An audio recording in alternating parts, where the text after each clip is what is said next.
Hey guys, what's going on? Paul here. Welcome back to another Cardano video. So today I'm sitting down with some of the guys from Catalyst. So lots of people talk about Catalyst on Cardano and how projects can get funded, but not everybody knows what Catalyst actually is. So it's great to have Stephen and Daniel here today to talk a bit about it, what it is and what the future of it looks like, what changes are there at the minute. And guys, it's great to have you. Thanks for taking the time to come on. Thanks for having us on, Paul. Thank you, Paul. So, look, we'll jump straight in. I'll let you guys give the introduction to who you are. Then we're going to get into Catalyst at a high level and start working our way down from there. So Daniel, do you want to kick it off?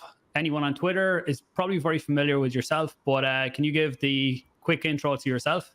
Yeah, I'm pretty active on Twitter. Or is it like, are we exceeding now, or what is it with the new X? So anyways, my name is Daniel Ribar, and I've been with this ecosystem now for about 6 years, like first as a lurker, as new exciting innovations took place to build upon the original Bitcoin premises, and then later on also as a stake pool operator, Cardano ambassador, before jumping all in full-time Cardano to work on Project Catalyst some now, what is it, 2.5 and 3 years ago almost. And ever since really been serving in this dual role of representing community to the Catalyst team in IOG and vice versa, representing Catalyst team IOG to the community. So trying to build bridges and ways how we can collaborate and build the ecosystem together so we can really do some exciting and stuff in alignment with the community's vision as well. So yeah, that's me in a nutshell. Great. And Stephen? So I'm the lead architect at Project Catalyst. So I've been working over the last 9 months in aligning the technical vision within the group with the feedback that we've been getting from the community, and that's ultimately what we're proposing here, and for the future of Project Catalyst. So that's sort of my role. Great. And so, question, just in case people haven't heard of Catalyst, who can give me the best high-level intro to what it is?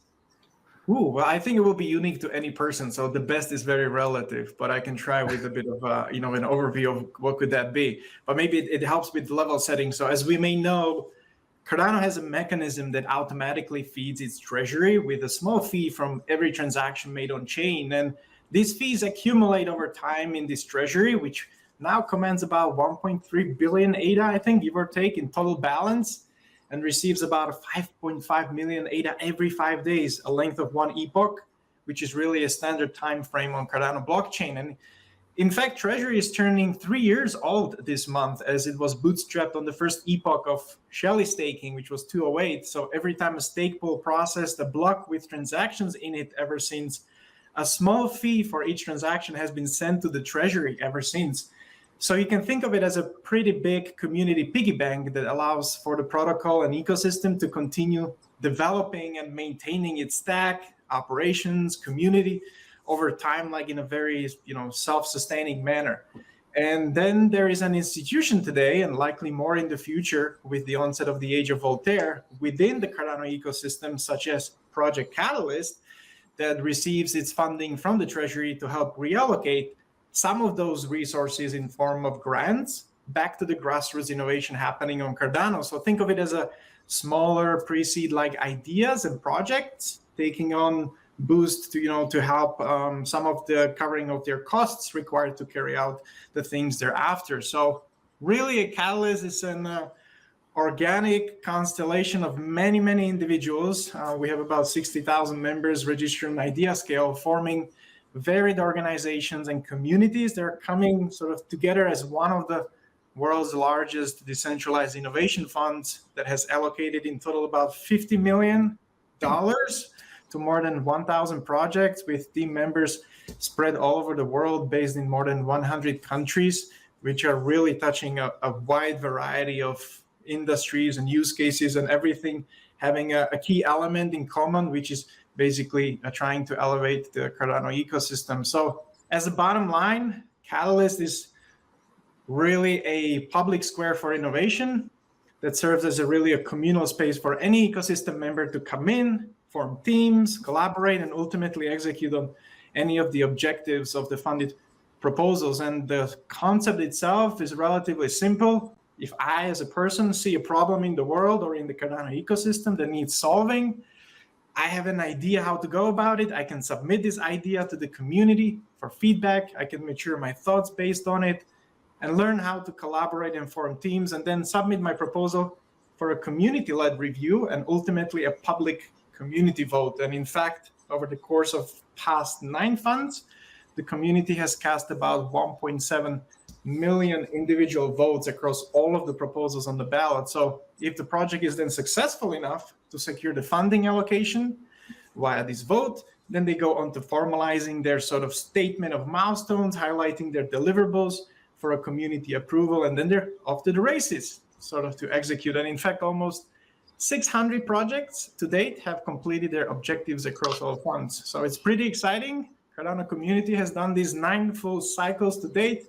Currently, we're in the 10th iteration, which is also largest to date yet, with allocation of about 50 million ADA to be distributed, and about just under 1,500 proposals currently in the community review stage. So that's the Project Catalyst there for you. Yeah, sorry, I was just bringing this up while you were talking. Some people find it easier for visuals to see what's going on. So like you said there, you have the submissions, community reviews. This is where people can go in and review what has been put forward as submissions, then voting by the community, voting results, and then project onboarding. So we're going to get into each of them sections, I think, in a minute.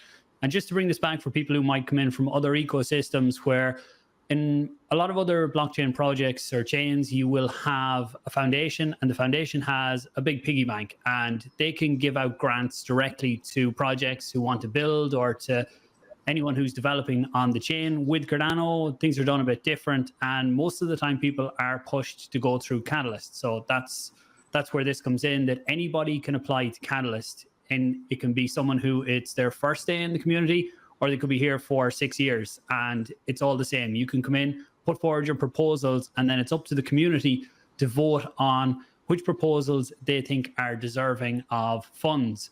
So like you mentioned there, and if someone comes into Project Catalyst to the website, you can see so far there has been 9 completed rounds, and this is Fund 10. Fund 10, there was a delay leading up to it, and there's some changes in it. Do you want to talk about what's different in Fund 10 compared to some of the other ones? Yeah, absolutely. So where to begin? There is, in the true ethos of Catalyst, there is a lot of new iterative changes that have been introduced, and this time around, not only many small, but also many big ones. And I think we're going to touch upon some larger ones in a minute as well. But some of the highlights include several of the most requested adjustments to the process that we've been listening to and considering from the community as well. And I think that most of the critical changes come to the community review. So starting with the upgrades there to improve its efficacy, such as introduction of random allocation of reviews to participating community reviewers, mitigating the friends and family factor of like favorably reviewing your related proposals. Then we did make it more predictable how the rewards are calculated with maximum caps, making it more objective and streamlined. Also guidelines that govern the stage. We really cut down the clutter, and essentially we're focusing on increasing the clarity for the stage and for the people that participate in it, and also making it really clear to understand the outputs of the stage, so that the voters on the other end of the life cycle understand that these may not necessarily be those of an expert advice today, but an opinion to consider or not. And interestingly also, this time around, when the voting will take place, you will also be able to see inside the proposal view, not just one score as it used to be in the past, but the 3 scores separately. So namely like impact, feasibility, and value for money. And you will be able to reorder these. So from what initially is just a randomized presentation of proposals, once you are presented inside the voting interface. So the bottom line is the score will not be the first thing that greets you in the voting, essentially priming your decision even before you are being made aware of the context. So there's a lot more value add for the people who will be making the decisions, ultimately the community. What else? So more importantly, opening up also the new opportunities for participation during the proof of achievement reviews. So I've hinted about just in a minute ago that in Fund 10, every project is now required to produce a set of statement of milestones together with deliverables for each. So in other words, funding in Catalyst is not a free pass, as some may have to believe, as these milestones need to be accepted post-vote during the approval stage, and only then projects really start receiving their first funding. So there's this new role now in the form of the proof of achievement reviewers, whose job is to track the progress of these projects once they're on the way. So it's not just it ends with the vote, but there's a whole execution stage. So as funding is then distributed really based on meeting the milestones or not. So it's a sort of like a gated staged approach as well.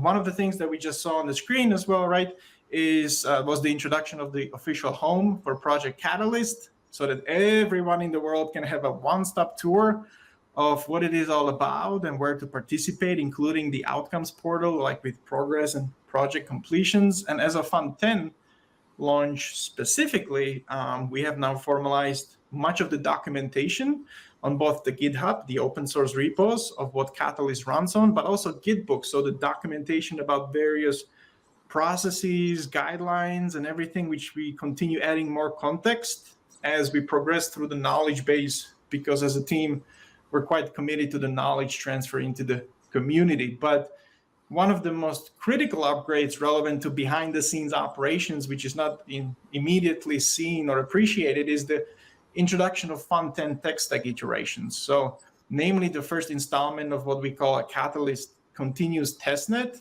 while really pushing the boundaries of the open source development and documentation on it. So to both, I think Stephen is probably the right person to speak more about than myself, and would love him maybe to paint a picture of what it is, and perhaps even tie it to how we see things going forward with the introduction of a new category that is in Fund 10 called Catalyst Systems Improvement.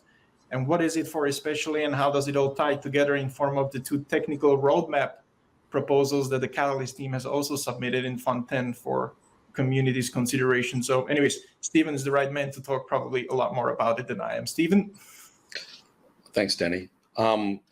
So Catalyst started as an experiment. So, in the early days of Catalyst, there were a lot of unknowns. There was a lot of stuff to build, and Catalyst has now matured over 9 funds to be something that a large portion of the Cardano community actually rely on. They want to see Catalyst funds delivered on a regular and reliable basis.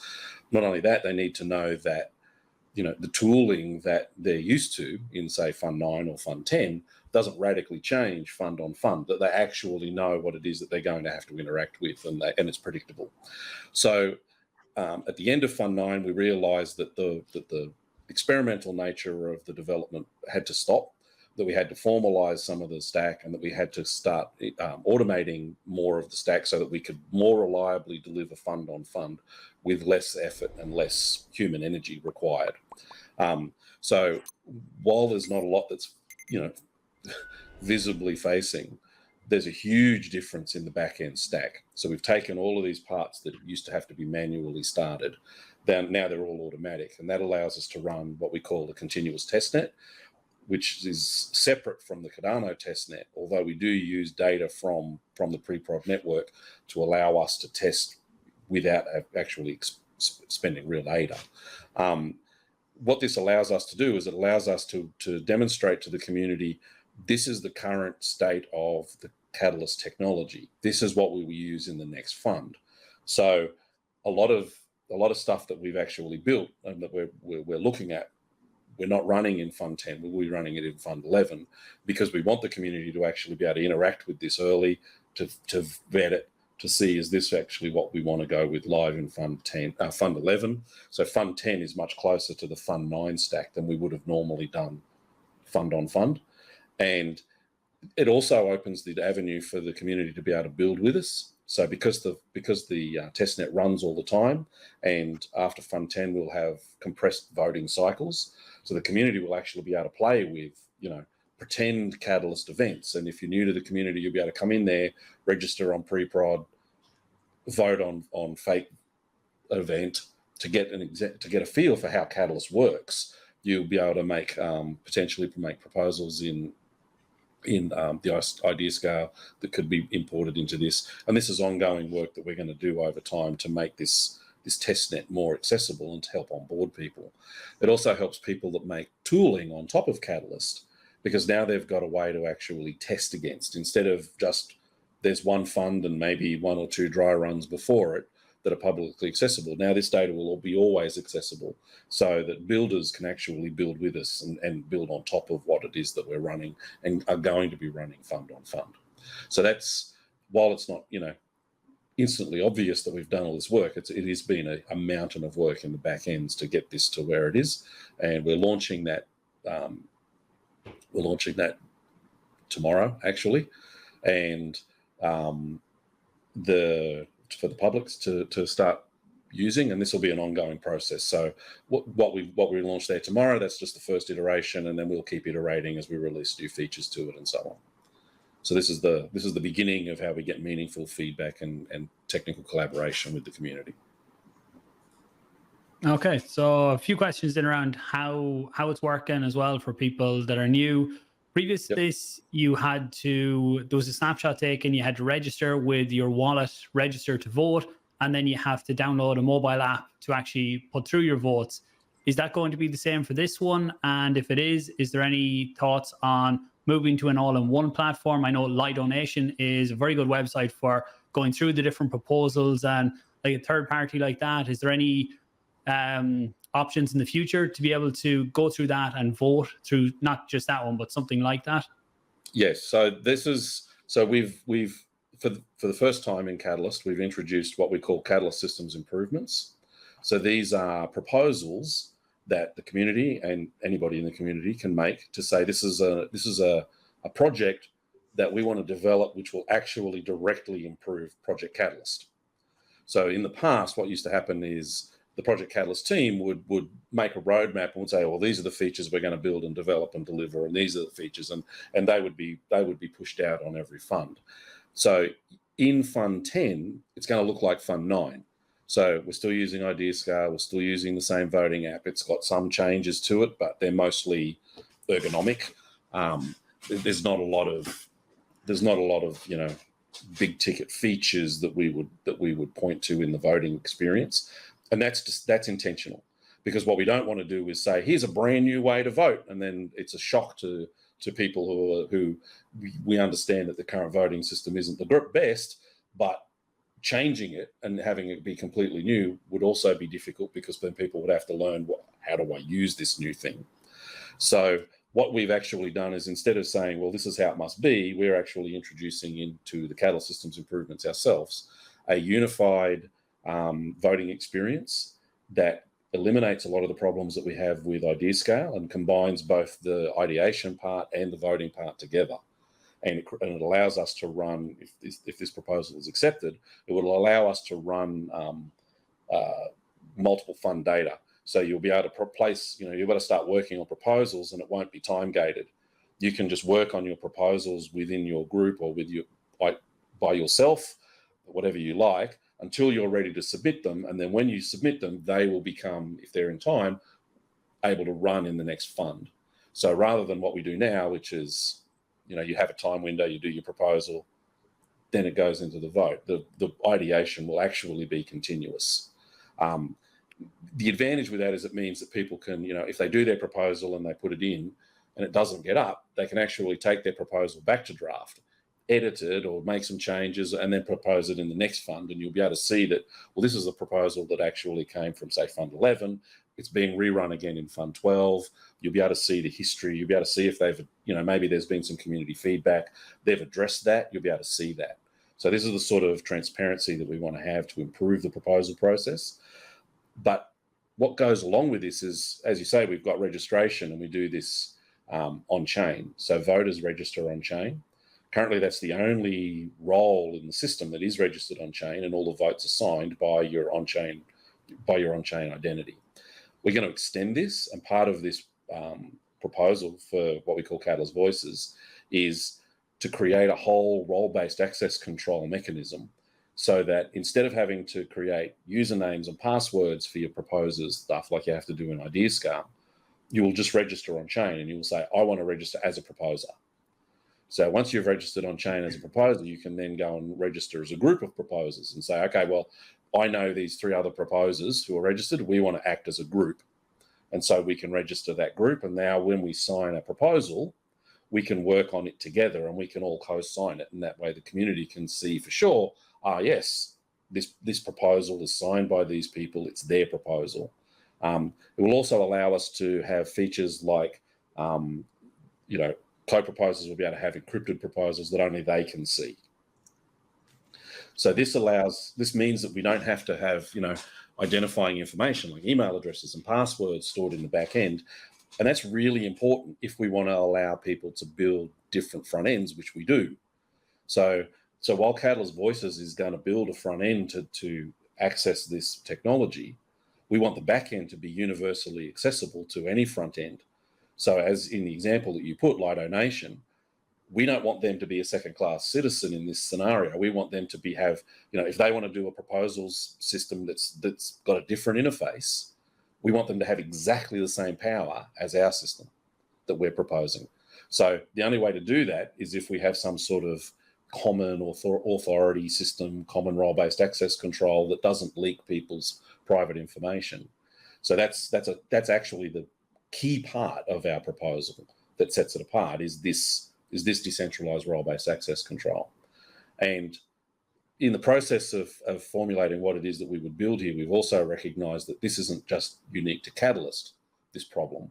So when we develop this, we'll actually develop it in the public eye. There's going to be an approximately 3-month period where we want to get these, this standard for role-based access control sorted and ratified in, as SIPs. We want the community to feedback, and we want to build a system for this that's generalizable to any DApp, so that it's not just, Catalyst specific, but it can actually be reused, even though it's going to be vital for future roles and access control for Catalyst. Okay, yeah, that's good to hear. And you mentioned there you touched on regular voting cycles going forward. Will we have regular cycles? I know there was lots of developers were waiting for Fund 10, and I think it's been by far the biggest in terms of proposals. I think it is important for developers going forward that they know, say, every 3 months, 4 months, or 6 months, or whatever it is, that there's going to be another round. That I think it helps with putting your proposals forward. You don't have to ask for as much either, because if right, I can ask for funding for the next 6 months, and then I can put in more proposals. And will we see that going forward? I mean, absolutely. So the reason one of the reasons we've had this pause is so that we can get the tech stack into a state that we can just simply go in there and put in the details for what Fund 11 will be, when Fund 12 will start, when Fund 13 will start, and that will just be automatic, so that we don't have this, this work to actually stand up Fund 12 or Fund 13 or Fund 14, that it is technically the systems are there. So we're going to have to evolve, clearly. If we get Catalyst Voices proposal, that's going to have to get developed, and then it's going to have to get migrated up into the production stack. But that's the idea. The idea here is that we do deliver continuous, regular, and predictable funding on a known cadence. That's the whole aim for this, and that's what we're proposing in fund operations as well, in the fund operations proposal. Yeah, I think that will really help smooth out the process for developers and for people voting, because sometimes we see good projects, but they're asking for a big chunk out of one of the individual categories, a big chunk of the funds, and they don't get anything then because they've kind of asked for too much and they get outvoted. There isn't enough left there. But if they ask for smaller amounts, we could see a lot of really good projects getting funded going forward. And in terms of the milestones, just to go back on that, so the projects they don't have to be a project, someone proposing something, they set the milestones themselves. Who verifies them, or is there an entity that says, yes, these are acceptable milestones, and then who checks that they're done? Is that a central entity, or what's the role there? So one of the key elements that we've been working on towards emancipating more community empowerment was pushing more and more community role-based models in terms of like participating in the Catalyst. Very often people will forget about the fact that Project Catalyst is not just the Catalyst team. Whenever you have a community that comes show up, like they get engaged almost at every level of the Catalyst stack as it is today already. And one of them in Fund 9, as you remember, we've introduced the pilot version of the statement of milestones, and that was essentially to learn and iterate on the first version of like what the statement of milestones looks like. The program itself, and it was piloted on all the projects which were in like dApps and integrations category in Fund 9, including any project which was at least $75,000 or above in value. And there was great learnings. It was a fantastic experience, lots of feedback, and across we can probably summarize now it's been a really good resounding success in terms of the efficacy of the program. So based on the outcomes of Fund 9 pilot, in Fund 10, it will be rolled out across the entire ecosystem. So that means every new funded projects will need to post funding once the votes are public to go through onboarding period, which is about a couple of weeks long, where essentially all projects will have an opportunity to formalize their statement of milestones. Also, because it's a 3-month cycle, 3 to 4 months. So the world might have changed. As we know in crypto, things change blazingly fast as well. So if there's some minor adjustments according to the world, how it may have evolved over the course of the fund, projects will be essentially able to go forward and essentially formulate the statement of milestones as most relevant to the scope of the project that they've submitted and been approved for funding.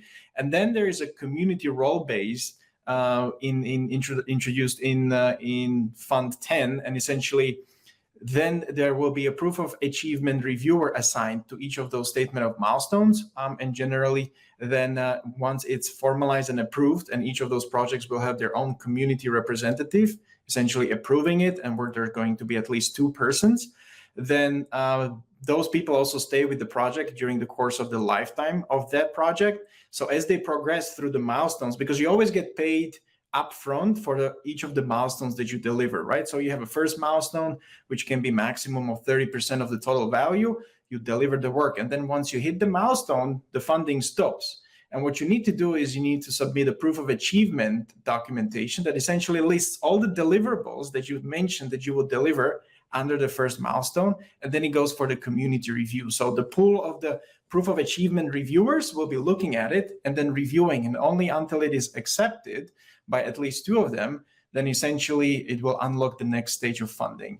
And if there's any challenges or issues, this is the exciting part of this, that it allows to resurface the lessons learned much quicker rather than distributing the entire length of the funds for each of the projects, and then only at the end of it find out that there may be something that didn't go according to plan. And the goal of the Project Catalyst is also resurfacing lots of those lessons learned, so that the people who begin on the very first part of the process, submitting their new ideas, they can build on the shoulders of the giants who essentially came in front of them. So it is first time that we're going to be truly enabling the community-led review of those statement of milestones, and essentially building accountability on the community floor, that it's not just voting for projects and distributing the money itself, but also the accountability. Is the money translating to the value that we thought initially would do so in the first place? So it's pretty exciting because it's quite a shift in terms of how things have been done, and I'm pretty sure we're going to learn a great deal from it. But it means that the community will be now a lot more involved in tracking the progress and then actually reporting on the outcomes, and that's super exciting. Yeah, and with funding that's given to or assigned to projects, is there a timeline on that they have to complete the project within a certain timeline, or else the funds go back to Catalyst, or how does that work? Yeah, so essentially you have different rules, or it may also be depending on which category you're submitting to. So broadly across the entire Fund 10, there is a maximum limit of 12 months. So all of the projects, should everything go according to plan, it shouldn't last more than 12 months. Also because it creates additional liabilities. And when you go into the multi-year projects, there is another infrastructure that you would need to stand up, and in order to track the tail end of the projects, which may not be delivering on that time scale. So for Fund 10, it's been time boxed for 12 months. But it's an innovation grants program. It's not like things are being built in vacuum, which means that some projects might need to overspill, or some projects might actually finish sooner. I think there was a question the other day. One of the projects was asking, well, what if I finish things sooner than I laid out in my statement of milestones? well, there's nothing that prevents you from actually delivering proof of achievement in bulk in all at once. So for example, if you achieve things sooner, you'll be able to actually draw the funding much quicker. But essentially, broadly, it's 12 months for the duration of the fund 10. This is something we haven't had in the past, so it hasn't been really time boxed. If the projects will need to go over the 12-month program length, then essentially they would need to go through something we call a change request process, and they would have to actually demonstrate that the reasons for which they need to extend their project length are legitimate. They will need to go through the community review, and only then, if the change of scope is accepted within reason, they could spill over in more than 12 months. But we expect that to be more of a small minority of projects, as we've seen in the past in terms of like how things are doing. And then there is an exciting category actually in Fund 10, which we call Catalyst Open. And that one is special because that one is especially for the smaller projects. So not only it has a smaller time cap, where you could have only 6 months of project length, but also maximum of, I think it was 75,000 ADA that you could ask for. So it's sort of like a really safe innovation space for projects that really don't have a home elsewhere, or they couldn't possibly compete for those large established projects, as you mentioned as well. So that's super exciting because it's a part of the change of one other major changes that we've been doing is trying to figure out how we can also change how are different funds distributed and allocated based on themes. So in the past, it was through the challenge setting, but come forward in Fund 11, we're expecting to have a key categories, probably 4 to 5 of them, and one of them being Catalyst Open with those very specific options to choose from. And then the things which would basically cover the top level items like, the Cardano and infrastructure, the community expansion and civics, and then I think other elements of like, the dev ecosystem and things of that nature. So it always depends on the challenge, but broadly speaking, 12 months maximum, and then 6 months for Catalyst Open. But again, things may change. I mean, this is a fast moving pace in this world, and that also is accounted for in Catalyst because there's not one right answer to any of the projects that people submit. I think it's also worth mentioning, Paul, that what you're talking about here with putting in proposals and scoping the work, and then trying to go into planning to think, okay, well, if I get this proposal in the next fund, I'll actually go for a part B for this. That's actually what Project Catalyst's proposals are attempting to do. So both of our proposals, the Catalyst Voices and the infrastructure project, are foundational. So we have asked for a year to complete those because they're quite fundamental work. But for example, saying Catalyst Voices, we're only proposing to do the role-based access control standard, the idea scale replacement for proposals and voting.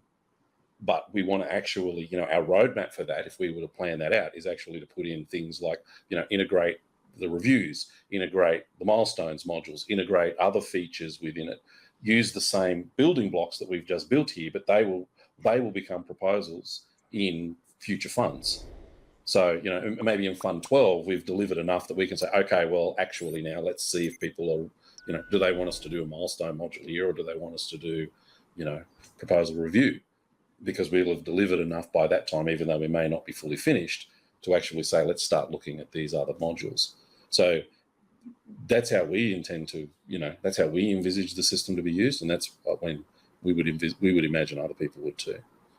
Yeah, I think that's good. I think even having the time in there when we have regular cycles of Catalyst, then I think having the time limit there is good. Obviously, you do have exceptions. Sometimes things when you're developing don't go wrong, or you could have third parties that you're dependent on, and you need to have for these kind of outside cases. But for the majority, I think that's good, because sometimes projects just fall away and it's like they just don't want to do it anymore, or even the funding they initially looked for isn't enough to pay for it. We're in cryptocurrency, funds are paid out in crypto, which is volatile. If they hold it in ADA, then it can go up and down. That's always a question. Do people hold it in ADA, or do they sell it to fiat, or what way they want to do? And it's different. I think there's no right answer. It's different for each individual project. Some are willing to take the risk reward, and some are like, no, we have a set budget and this is what it has to be.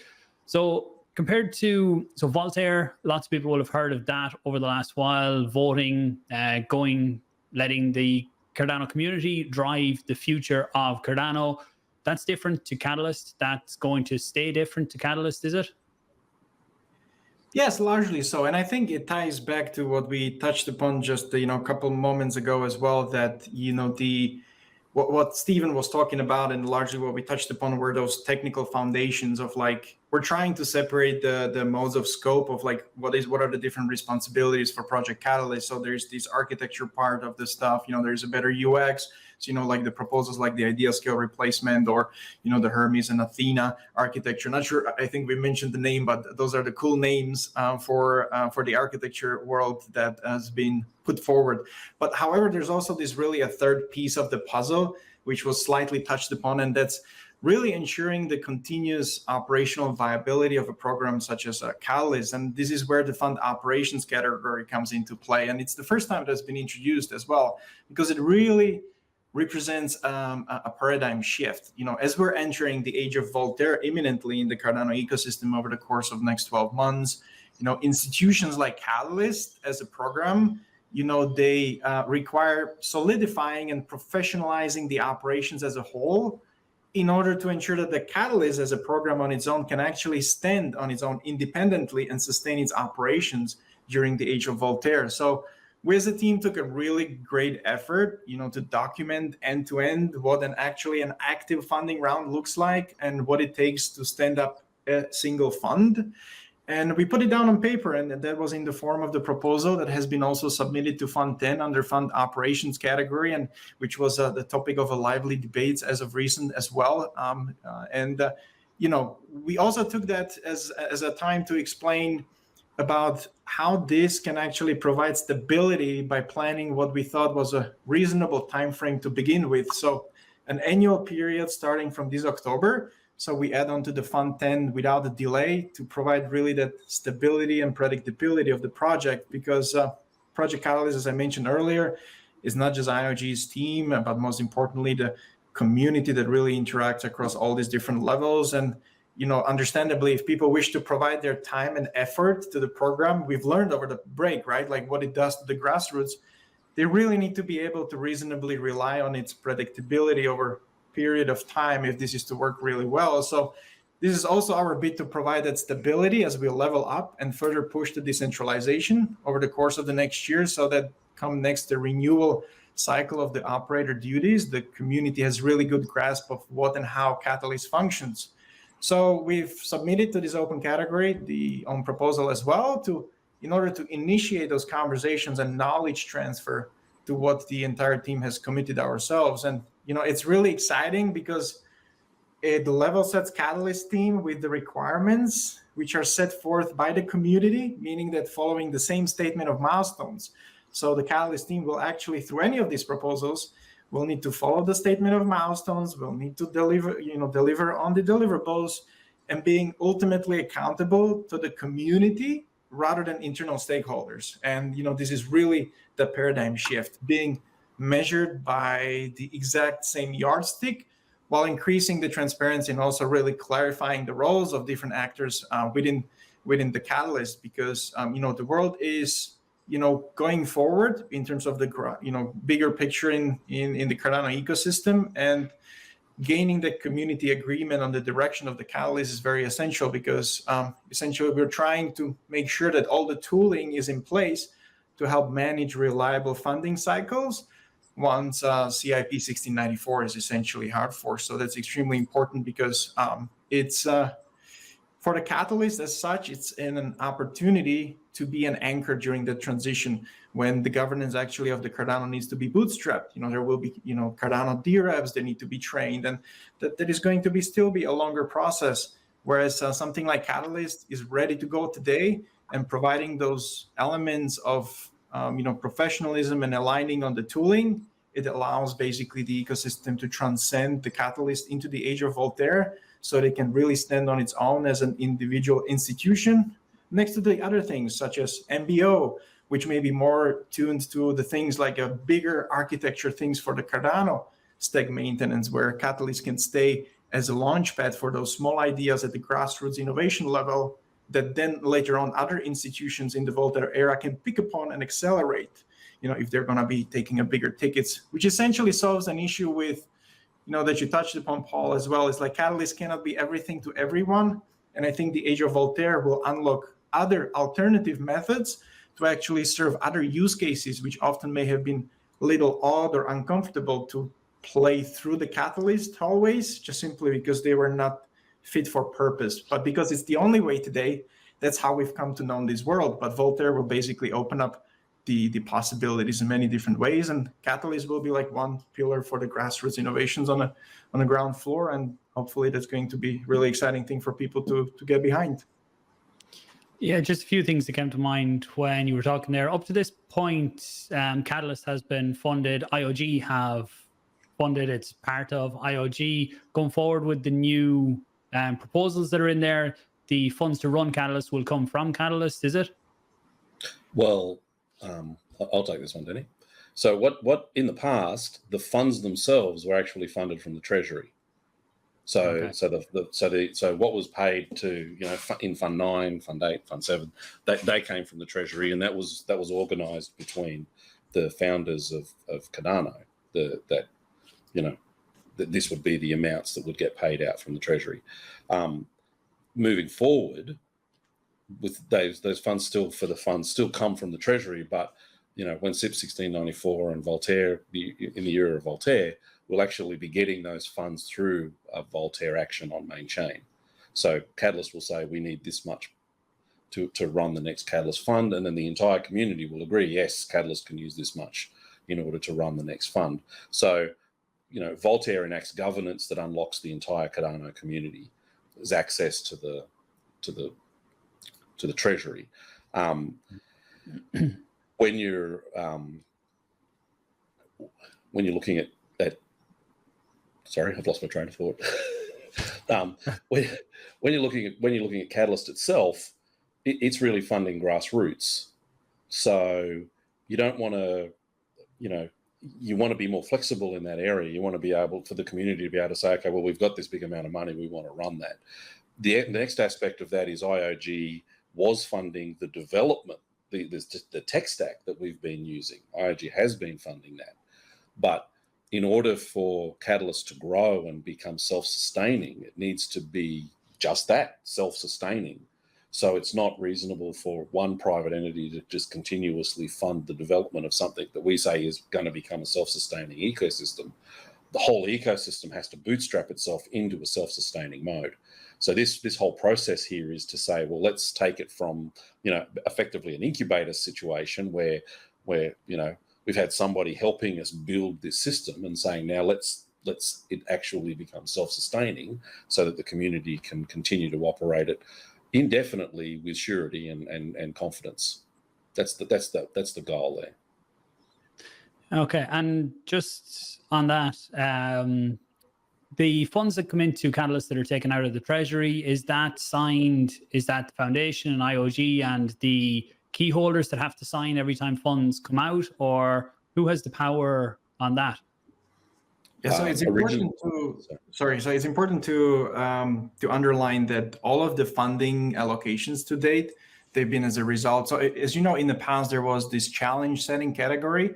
So essentially any community member could have done and submitted a challenge. So for example, we've had like Grow Africa, Grow Cardano, Grow East Asia, Grow Cardano, developer ecosystem, SPO opportunities and things of that nature. And essentially how they came about being and determining what the volume of each of the challenge is essentially determined by a public vote. So always there was a challenge setting category. So if you've seen in the past, there was essentially that special category that everything was, for example, labeled Fund 9 in Fund 9, but there was one which was labeled Fund 10. And essentially Fund 10 would say, all right, so for Fund 10, this is an imaginary budget that could be spent. And if that's the case, how would community go about it? So then you submit proposals into the challenge setting with different objectives. We call them as challenges. So they're not actual proposals where you go and execute something, but create a bucket of value for the next fund. And essentially then people would put a certain value. So maybe we think for developer ecosystem, maybe we need 5 million ADA in the next funding round. And then it goes to the vote and it's either accepted or rejected. So essentially, most of the time, if that's the first foundational block in terms of like how the value is then determined for the next funding round. So essentially, you know how much money is going to be allocated based on the outcome of the previous funding round outcome as such. And then based on that endorsement from the community floor, basically Catalyst team on behalf of the community helps operate and essentially distribute the payments based on the outcomes of the vote itself. Okay, so it's Catalyst is the ones that have access to take the funds out of the treasury then, is it? No. So the founding entities, they all have a share of the keys that currently. That's the 7, or is it 5 or 7? I can't remember actually. I can't remember off the top of my head either. How many there are. But yes, there's a distribution of the keys between the founding entities. So no individual founding entity can actually access the treasury by themselves.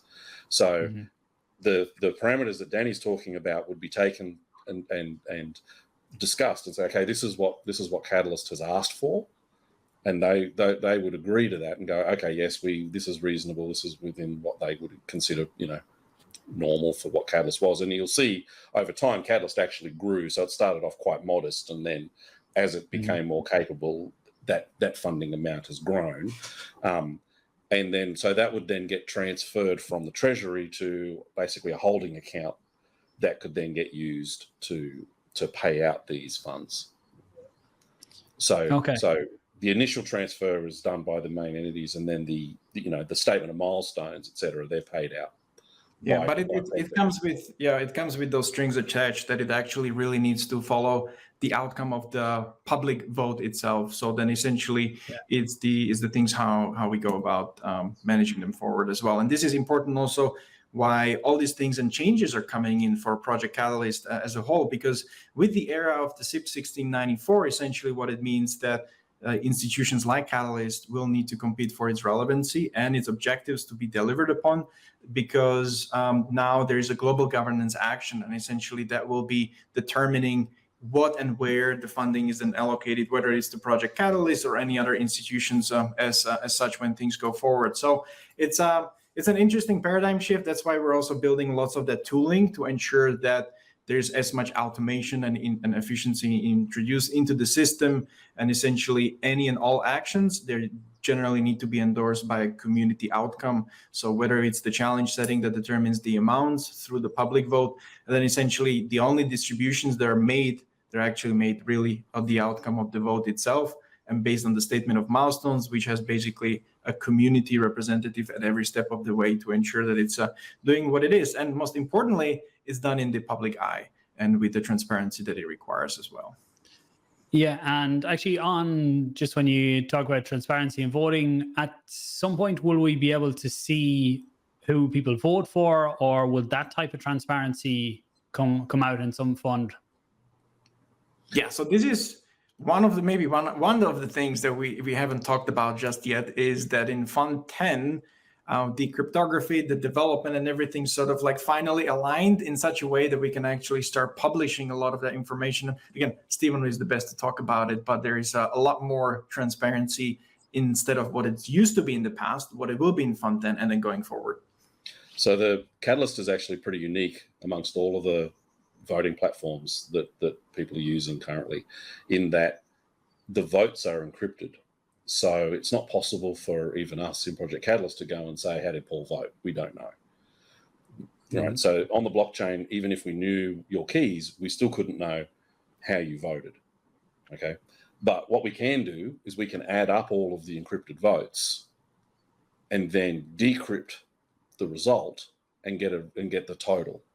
So if the three of us were to vote yes or no on various proposals, we can add that up and get a total for yes and no. But it's not possible for us to know Stephen voted this way, Paul voted that way, Danny voted in a different way. What we haven't been able to easily show in the past is that was accurate and correct. And what we've been working on is auditing tools, so that during the actual running of Fund 10, we'll be publishing the blockchain live.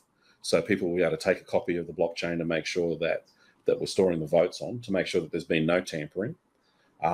We've also got a tool that can be used to check, are my votes in this blockchain? So if you voted, you can actually check which proposals did I vote on.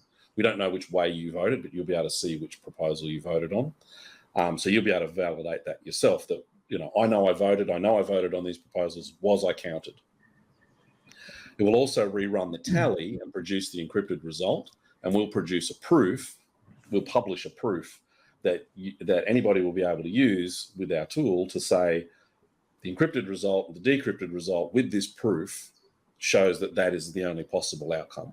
So if you change the encrypted result, the proof fails, and therefore the decrypted tally fails. So this way, using the mathematics, which is quite complicated, we can show that adding all this up equals this, even though we don't have to decrypt all of the votes, which we think is, it's a feature that Catalyst introduced in Fund 7, I believe it is.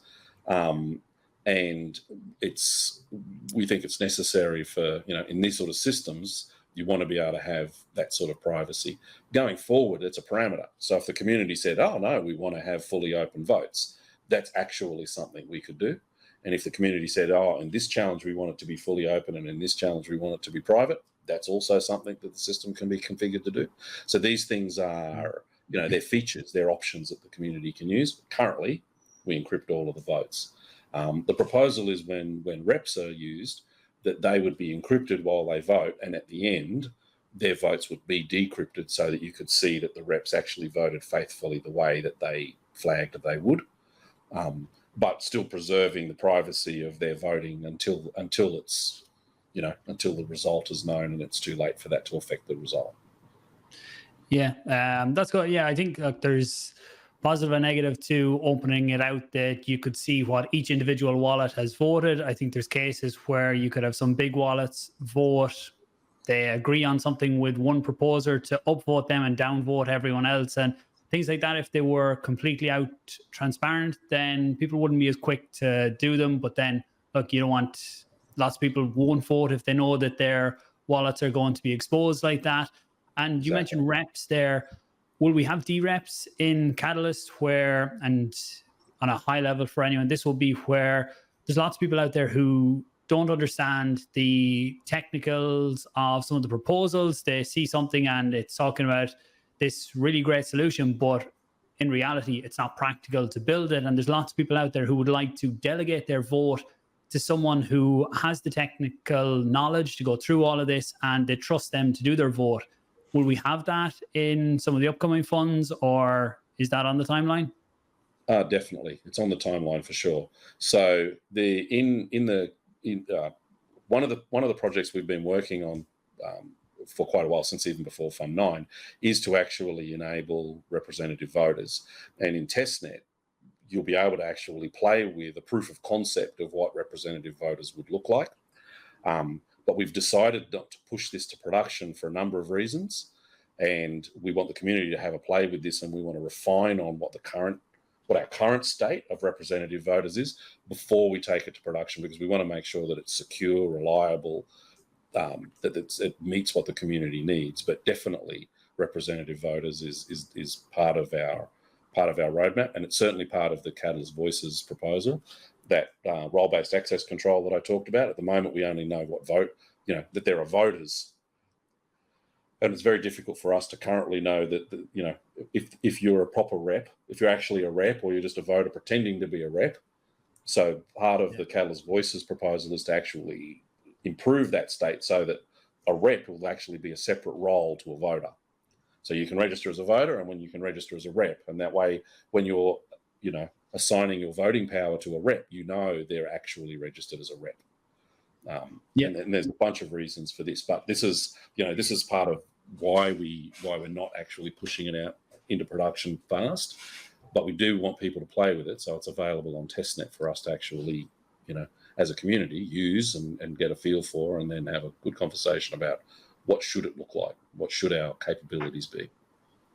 Yeah, I think that's a good step. And then bringing in the transparency to see what they voted on will be a big part of that too. So the community can decide, do we want to keep giving this person our vote? Are they voting the way that we believe it should be? So I've taken up a lot of your time today. Hopefully we've given people a good introduction to Catalyst, and we went deeper into lots of parts of it. Anything we haven't covered you think we should have? Or we didn't cover, we've actually got a second Catalyst systems improvement, which is actually talking about the next leap effectively in Catalyst, and that's our project called Hermes and Athena. What we're proposing there is to build fully decentralized layer 2 infrastructure. And the reason for this is that there's a number of reasons, but one of the reasons is that we get, people say we want to be able to vote, decentralized. We don't want to, we want to be able to decentralize Project Catalyst. And it's one thing to say, well, we can vote in a particular way, but Project Catalyst has got a very strong UX component, and you've got to be able to do certain things. And it doesn't make a lot of sense to decentralize one part, but then have a fully centralized Web 2 backend in order to be able to interact with it. That's not really decentralized. So what Hermes and Athena is seeking to do is actually allow us to fully decentralize all the layer 2 infrastructure, including the UX, in a way that kind of levels the playing field for architecture across Catalyst and Cardano. I mean, one of the value use cases beyond just Catalyst, somebody gets funding to build a dApp, for example. So they only get their funding to build the dApp. They don't get any funding to deploy it on AWS after they've built it. They would have to come to the community and say, please give me some money so I can actually run this for the next year. That's probably a much harder ask. The community may or may not do that, but it is hard. So that means that somebody from, that doesn't have that backing or doesn't have that funding, sure, they built the dApp, but can they run it? Is it actually able to make an impact? So the idea here is, well, we can build this infrastructure that would allow them to self-host, but anybody find it and run it with the same infrastructure. And then they can share that. And so, you and I, we could run that dApp, and then that would be fine. It's Danny's dApp. Danny doesn't have to go through any more cost than his own hosting costs in his own house. So it's a really fundamental, foundational piece that we want to use to, really push what's possible, not only in blockchains and in Catalyst, but across the ecosystem. So it's a topic all of its own. It is quite revolutionary. Yeah, that definitely sounds interesting, and really helping to push decentralization and more transparency for votes, because you can then put a lot more on chain. And maybe at another time in the future, we can do a catch up to see how Catalyst is going and go deeper into that one at that time. Danny, any final words from yourself? Yeah, absolutely. The most important part is actually participating. No governance actually makes sense if the environment is indifferent, that the people don't really care about what's happening around them and like how decisions are made and whatnot. So I would encourage everyone who hasn't yet to register to vote, and maybe somewhere we could include a link for where there's registration, how to do it, registration to become a voter. Now we on the docs.projectcatalyst.io, there's a section that actually caters just to the voters. And essentially in any supported wallet, to make sure that you re-register or register freshly before 18th of August, because on August 18th is when the snapshot takes place. So if everything's well, then come first 2 weeks of September, essentially, we'll be having the live vote. So if you would like to participate, go check out which wallets are supporting the Project Catalyst today. Keep in mind that Catalyst project itself is wallet agnostic. It's open source in that sense. So as long as the projects have approached us and following the Catalyst standards, you will be able to register, and then to ensure that you're able to participate. And why I mentioned to re-register, in Fontaine, we've changed and tweaked how the voter rewards are being distributed as opposed in the past. So in order for you to actually catch the rewards post-Fontaine vote outcome, you should re-register in your wallets again, just to make sure that there is a new metadata format in your registration. And just make sure you do it before the August 18th, 9 p.m. UTC is when the snapshot will take place. And then hopefully 2 weeks later, we go into the voter period. And then come 21st, 22nd of September, we should know the results and then see what the next future stage of Project Catalyst looks like. Yeah, that's great. Look, I'll put the links for all of that down below, and probably some tutorials as well for people who want to see how to register. And coming up to voting, I'll put something together on a tutorial on doing that as well. Guys, thanks very much for your time today. Really do appreciate it. Hopefully this has given the community more of an insight into Catalyst, what it's been, what it is now, and where it's going in the future. And everybody get in, vote, be a part of it. And that's what will make Catalyst good going forward. Thanks for watching, guys. Talk to you soon. Thanks, Paul. Thank you for having us. Cheerio.